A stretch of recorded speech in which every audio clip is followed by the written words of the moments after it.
is transmitted at the request of the Emergency Management Agency, Lake County, Illinois.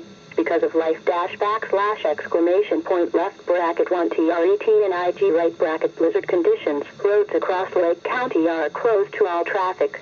Emergency responders are having difficulty reaching numerous stranded motorists. Driving will continue to be nearly impossible for the next several hours. If you become stranded, emergency vehicles may not be able to reach you.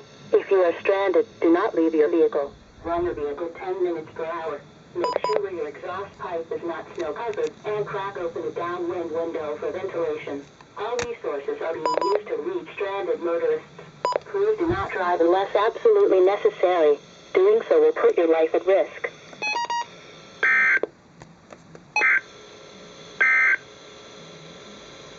This is NOAA's Weather Radio, KXI 41 Crystal Lake. Severe weather is occurring or forecast to occur in our listening area. This station will broadcast severe weather alarm tones for McHenry, Lake, Cook, Boone and northern Kane counties in Illinois, as well as Walworth and Kenosha counties in Wisconsin.